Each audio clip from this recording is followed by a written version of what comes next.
What's going on guys, my name's Raph, and today episode 39 of Pokemon Journeys aired in Japan. The rematch between Ash and B ended in a tie, and we got to see the rivalry between both trainers commence. It was an epic battle to say the least. Despite all of this, we received a new special preview trailer to coincide with upcoming episodes and the new Sword and Shield arc that will be commencing from the 23rd of October. A bunch of insane information was shown, such as Gigantamax Meowth, Go using Dynamax, Zacian Zamazenta appearing, the possible original Mewtwo returning, and much more. There's a bunch of information to cover, so let's jump straight into it. Don't forget to leave this video a like to show support, and I'll be sure to bring out my next video shortly. Make sure to subscribe if you aren't ready to keep up to date, and without further ado, let's begin. Last week we received a new poster and set of screenshots that outline details about upcoming events and episodes. For those of you that are unaware, the Pokemon anime will be changing time slots again, this being now Fridays at 6:55 PM, starting from the 9th of October. In relation to this change, a new poster was revealed showing off details relating to upcoming events and episodes, and a new set of screenshots were also shown to relate to the new Sword and Shield arc, which as you can tell, will be focusing on both Zacian and Zamazenta, alongside the build up to the Darkest Day. This arc will be airing across a 4-week period. To explore all of the details, be sure to check this video out as I analyse the upcoming possibilities. We have also been revealed to the new episode titles for episodes 41 to 43, and I'll be exploring those in another video when the summaries drop. Episode 41 is called Pikachu's Great Dubbing Operation, Half a Marshtomp, which will be airing on the 16th of October. As you can tell already, this is going to be like episode 26, which will have 2 segments combined into one episode.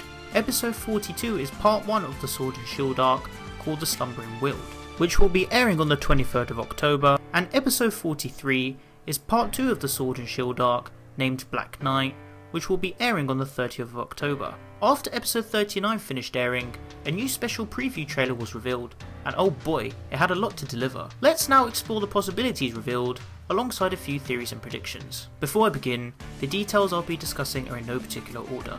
This is just pure speculation. The trailer starts off showing a few frames from episode 40, which is the legendary raid battle against Zapdos. As shown from the preview, we'll discover that Team Rocket will be teaming up with Ash and Go in this raid battle. It appears that this battle will take place in the same location Zapdos can be found in, this being the Kanto power plant. This next frame of Leon is most likely going to be during the Sword and Shield Darkest Day arc, which then transitions to Team Rocket to then Gigantamax Meowth being revealed. I was planning on making a merch video covering how Meowth could actually Gigantamax in the future, and it looks like this has now come true. In terms of how, we assume that Meowth will just react to a power spot relating to the Darkest Day. Maybe Jesse and James will command him to improve his maneuvers, seeing as Gigantamax Meowth is an extremely tall Pokemon, and this will be the first time Meowth will be in this form. Moving on, we see Go initiating a Dynamax or Gigantamax summon or capture outside of the ancient memorial in Stolen Side. Go using the Dynamax band to Dynamax or Gigantamax's Pokemon is going to play a massive part in his development more than we think. During the early episodes of the anime, he was legitimately useless at battling, but ever since coming out of his shell in situations like Flygon and Aerodactyl, his confidence has skyrocketed. With him being introduced to other mechanics, I'm glad that he's using this one for his own. This then transitions to Raihan protecting Sonia on one of the bridges in Hammerlock, which we assume relates to this scene showing the car swerving, of course relating to the events taking place surrounding the Darkest Day. After a few more episode 40 frames against Zapdos, we then see a Dragapult. Now everyone's thinking that this will be caught by Ash, but it's most likely going to be Leon's to relate to his in-game team in the games. It could be a Pokemon owned by someone else, but it's most likely Leon's. New scenes of Marshtomp and Ludicolo were shown to relate to episode 41, before showing off Ghost Flygon, which then began to show the Darkest Day frames. Chairman Rose, Alina, and members of the Macrocosmos were shown analysing the Eternatus egg, before transitioning to this frame showing Dynamax energy or potential wishing stars being spread across the Gala region, with Sonia inspecting the activities. This then transitions to frames showing Pokemon that have now Dynamaxed due to the result of the Darkest Day, being Pangoro in Hulbury, Wooloo in Postwick, and Galeria Yanmask in Stolen Side. Some think that this is Ash riding a Zapdos, but I think it's just him on his Dragonite due to the current events shown. As we've seen before in the anime, distant frames tend to make Pokemon look a bit odd in their appearance, so I would assume this is another one of those. This next frame was quite cool, and odd at the same time,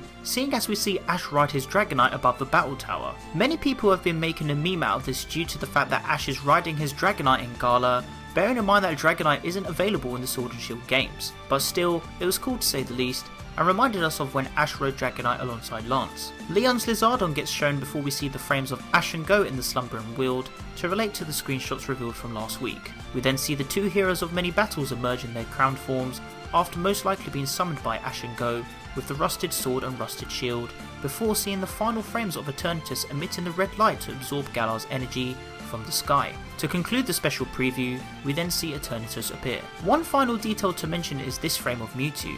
Now this caught us heavily off guard, as it appears to be shown in a similar way to how it was in the first movie. The biggest question going around right now is this the same Mewtwo, or was it a completely different one? Many believe that this will be a Mewtwo shown after the Darkest Day arc, and could coincide with how Ash and Go will visit Cerulean Cave to correlate to post-game areas that they have been visiting, but that's still to be confirmed. Now at first I was a bit concerned about the pacing of Pokemon Journeys, revealing the Galar climax so soon, but after seeing this trailer and the events unfolding, I've got great expectations of this arc. We're going to see a lot of characters team up with each other, and it's going to be really interesting to see what happens with Zacian and Zamazenta after the battle concludes. As for Mewtwo, that's a whole different topic in itself. No sign of Dracovish or Chloe and Eevee, but that's probably going to be after the Darkest Day. Seeing all of the details revealed is bringing even more questions to the table regarding this frame shown from the opening. With Ash's Riolu not evolving in the rematch against B in episode 39, the theory of it and Go's Raboot both evolving during the arc still stands. As mentioned before, Ben made a very good theory stating that maybe before the Eternatus battle,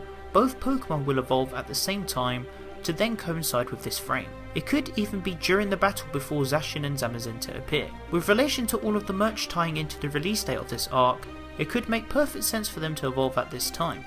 We hardly see them appear during this special preview, so maybe this will be the answer to it all. There is still the possibility of them evolving prior to the Darkest Day, but with the events shown from the upcoming episodes, this isn't seeming likely. We'll just have to wait and see. Overall, this arc is looking very exciting, and as always, Pokemon Journeys never fails to show how unpredictable it can be as a series. It's going to be very enticing to see what happens when new arcs get revealed. But why not let me know what you guys think in the comment section down below.